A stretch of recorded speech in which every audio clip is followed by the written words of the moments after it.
The next thing that she talks about are the sadhana collections here, and in general, because there are several sadhana collections, not just the one that she is focused on here. These collections begin to appear somewhere around the 11th century. She lists specifically 4 other collections as a part of her discussion on these, and points out that they often disagree with each other regarding the contents and the dates of those contents, or the order of those contents, and different forms of the same collections and so forth. Not complete agreement, but that's not surprising given this point in time in the history of what was going on and so forth. As she pointed out earlier, the Guhya Samaja Sadhana Mala was likely put together between the 11th and 12th centuries, and it's a fairly small collection compared to some of these others, with only 46 texts, and they all focus specifically on Vajrayogini, Vajravarahi, and some of the various forms of those. One of the things that she points out here again is that the mandalas began to move away from the palace structure and the symbolism in that. And so the more common versions of what we see are a little bit more like the Vajravarahi version over here, or you may see as a part of that when it's Vajrayogini, it's very common to have the 2 intersecting triangles that look a little bit like the Star of David that many of us are familiar with in the Jewish tradition and sometimes the Christian tradition. But it would be lying down flat, and then she would be dancing upon the top of that. So that symbolism became more important. And within the collection itself, there are, I mentioned before, various groupings of texts together. So there may be 4 or 5 in this group, and 3 in this group, and 7 in that group, and so forth, out of the 46. And there is a listing on page 2223. So it gives a little bit of information about each of the groups in this collection. So we have GSS 1 and 2. So the first 2 in the collection are the hog-headed, so that would be Vajravarahi, and then we have a collection of 4, kind of in the classic warrior stance. The Vajravarahi, the usual Vajravarahi stance is called the dancing pose. That's the one we see in the sadhana over here. And then the warrior pose is the one in the Vajrayogini one where she's standing more sideways, holding up a skull cup filled with nectar and so forth. So that's these next 4. They're more in that format. And then there is a collection of 5, or actually 3, plus 2 others have a little bit, based primarily on Chakrasamvara works. Then there's 2 that are based on 6-armed forms in a seated posture. And then there are several others here having to do with oblation ritual, offering ritual. And then there are 2 that have some fairly distinctive erotic practices.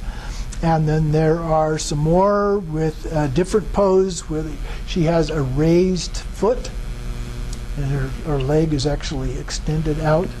And then on page 23 we have a group of 3 of a red hog-headed version of Vajravarahi.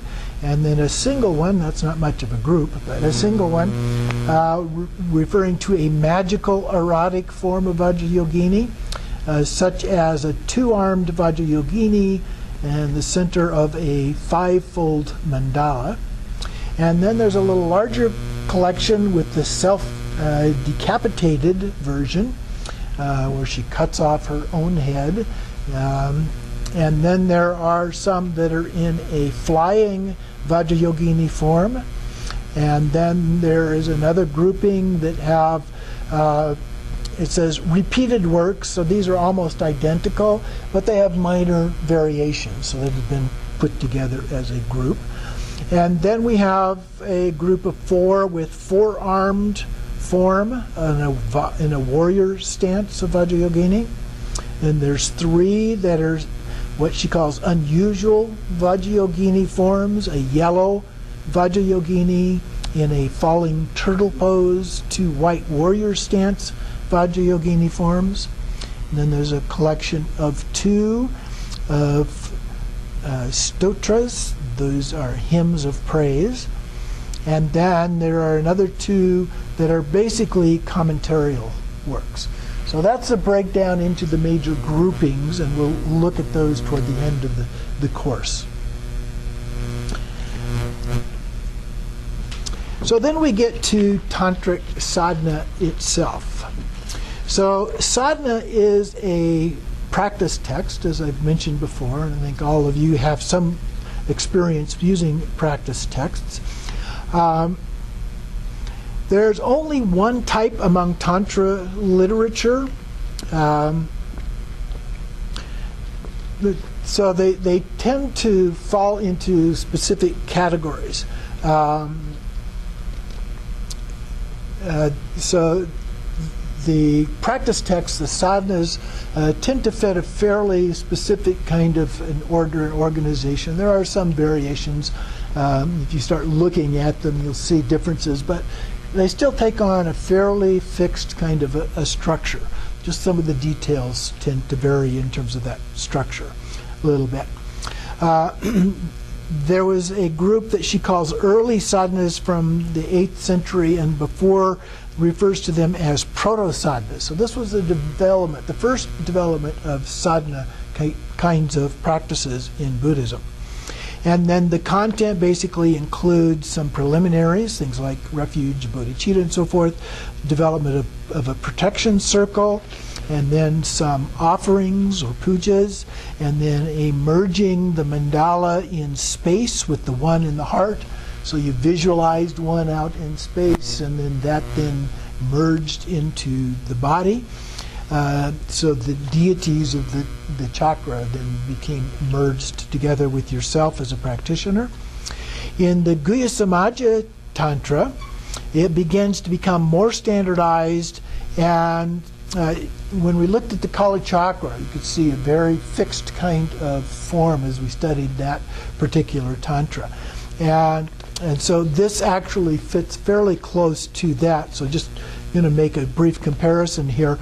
So there are 4 categories here. The first one in this would be primarily with, but not exclusively, the generation stage. So we have, the first one is called, she calls the service group. In Kala Chakra it's called approximation. These are the introductory meditations. And then what she calls auxiliary attainment. In Kala Chakra it's called near attainment, or near accomplishment, excuse me. And then those are the preliminary meditations, and then there is the attainment level or accomplishment in Kala Chakra, which is summoning the deity. And then we have the great attainment or great accomplishment in Kala Chakra called final visualization, that involves the final visualization. So these are basically generation stage type categories. Also then we have in the early ones being peaceful, as I mentioned, but then they gradually become more tantric in their orientation. The guru begins to take on more and more importance as a part of that, especially guru devotion in Tantra becomes very important. And the guru begins being seen as the actual deity. So when we visualize the Vajra master, if you will, in an empowerment process, we visualize them as actually being that particular deity. Then there's use of transgressive substances, things that otherwise violate cultural and religious norms. And so things like alcohol and semen and other kinds of things like that. We have what's called the 5 meats and 5 nectars, usually done in a symbolic way, but includes some of those kinds of things. Then there's this more erotic and wrathful iconography that begins to take place, the more fierce faces, the bone ornaments. Oftentimes they're depicted as being naked and having consorts and so forth. Oh my. And then there's the philosophy and symbolism that begins to emerge as a part of that as well. So as these begin to mature in the development, then this becomes more and more important in understanding them. And another part of it is the inclusion of or reference to cremation grounds of various sorts. So in the development, and some of this I've already alluded to a little bit, the new texts tended to be adapted from existing sources, and they used various sources to create the alternative forms and practices. So when creating a Vajrayogini text, they would go look at other Vajrayogini sources, the commentaries on Kalachakra, for example, that I mentioned. And then when somebody else came along, they would look at the first of the Vajrayogini versions and reinterpret that and create one and so forth. So as these developed, they relied very heavily on earlier ones, which helps us as scholars looking at this, which you may or not be interested in, but the historical development can be depicted by parsing out the different things. This obviously came from here, this came from there, so this had to follow those two in some way or other, and so forth. And so it can be helpful in looking at things from a scholarly point of view. The length of the practice varies a bit. In the book, Elizabeth English points out that these tend to be fairly long practices, which means that this was probably not usually something that was going to be practiced by householders on a casual basis. You know, your 20-minute meditation or whatever it might be. That this was something that appeared to be intended to be done as an all-day kind of a practice, if you will. Today we have very short daily practices. In fact, we in our Sangha tend to focus on Dzogchen type practices, which also tend to be very short in nature, which makes them very good daily practices for householders. Kind of things that can be done in 20, 30 minutes or extended to an hour and that sort of thing. And we also have medium length practices that can be used in a longer setting. Oftentimes those are the kind of practices that are used in a group setting, which is a little bit longer kind of practice. Like when we do a Dakini Day practice or something like that, we do an hour-long practice as opposed to the short ones that we do in our meditation hour on Sundays. And then there are these long ones, which can actually take not only a whole day, but they can take several days sometimes to do those practices. And there are some that are designed to be done in a way like the Kalachakra text that we looked at from the Dalai Lama, which was a 6-session yoga. So you did 3 in the morning and 3 in the afternoon or evening. Or sometimes they're developed as 4-session yogas. So you do 2 in the morning, 2, the afternoon or evening. Those kinds of things are some of the more typical formats that we might see.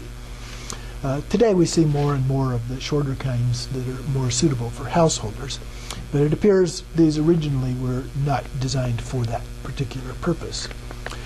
As we pointed out before, there's not too much information on the initiations or preparation that was required. How did we get training in order to do these practices? And that, in what we're going to be looking at, is not very well described. It's kind of assumed by the authors of these texts that somebody practicing it would know that. So you need to get that kind of information from your teacher as a part of that. So normally that would include some kind of an initiation or empowerment for doing the practice, an oral transmission of the actual text itself, and then some teaching about how to do the practice. That's the traditional way that it is done, at least today.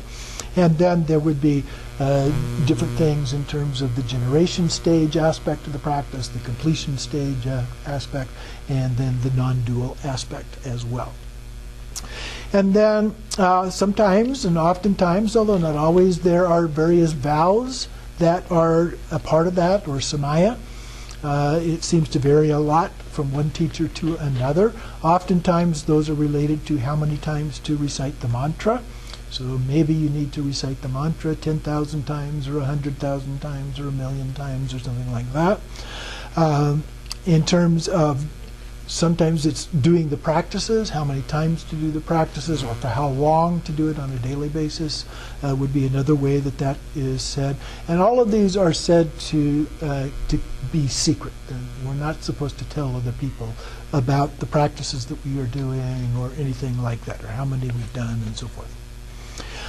The visualization itself, or imagining, if you will, involves all body, speech, and mind.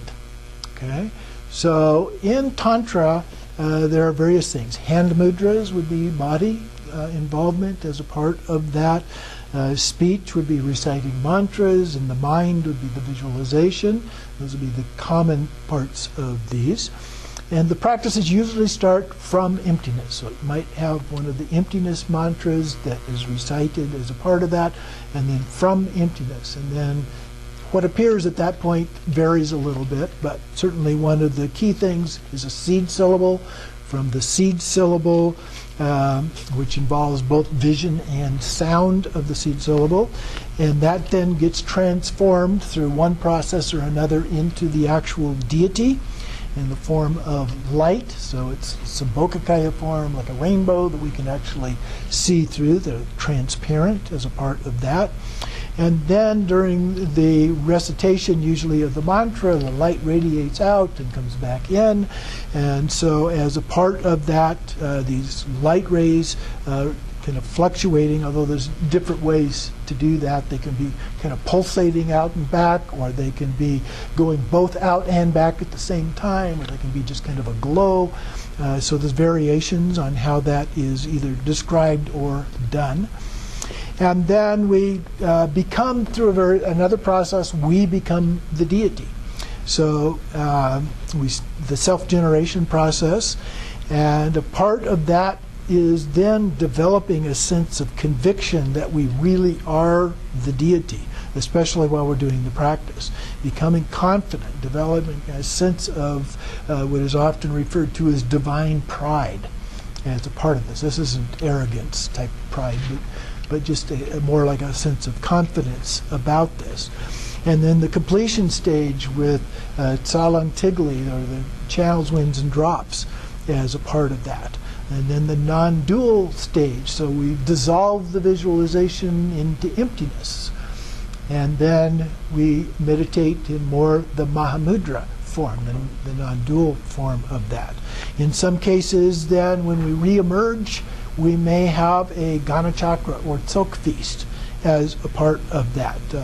Gana Chakra can also be, oftentimes refers to a feast, but it also sometimes refers to a gathering. So the gathering may have a different connotation than just a feast, where it's the more common way that it is done today, where the feast involves food. But in some cases, it includes more of a form of ritual sex involving the group of people that are involved in this. But that is pretty rare today. Then there is an infusion in daily life. It's not about being a great meditator. It's about learning to apply what we've learned from being a meditator in how we go about leading our life. Changing our worldview, changing the way we interact with others, and so forth. So if we're going to be a good Buddha, if we're going to be a good Bodhisattva, we need to act that way in our daily life. So that's very important in terms of body, speech, and mind. All of those, we need to be thinking that way. So we can imagine ourselves as being that deity as we go around and do the things that we're doing in our daily life. That is important. That doesn't mean you go around telling people you're Vajrayogini, but it does mean acting with loving kindness and compassion and so forth in terms of how we respond to and act as if others are. And psychologists call it fake it till you make it. And it's a very powerful method for learning to do this kind of thing. So ultimately, then everything becomes meditation, if you will. You're in that state all the time. And in a way, that's the true meaning of deity yoga, is being in the state of the dakini all the time. Or, well, I guess I shouldn't say dakini, because that's what we're talking about, but it could be any deity, whatever it happens to be. And then there are also things that are done, finally, to conclude here this afternoon, that she talks about in the book, which are applications called consecrations. Consecrations are used in Tantra and Tibetan Buddhism generally for lots of different purposes. We can consecrate a building. For example, when we didn't create this building, but when we moved into this building for our temple here, our Gampa, we did a consecration ritual for this. It's also very common to do for statues. And so, for example, our large Buddha over here, we filled the Buddha with various kinds of things that were all put together in a ritualistic format. It was put together. We said the ritual prayers and so forth before we took off the blindfold so that the Buddha could actually see, if you will, symbolically speaking. Paintings are often also consecrated as a part of the practice. Sometimes texts or even individual implements that we might use for practice can also be consecrated as a part of that. Transforming yourself into this is a process. So we transform ourselves into the deity, then we consecrate through the prayer or mantra, and then we transform it into a receptacle for the deity. So it becomes something that's been purified, and it receives the actual nature of the deity itself, infused with the wisdom of that particular deity. In this case, it would be Vajrayogini, but it could apply to all kinds of other things as well as a part of that. So that will conclude the lecture part for today.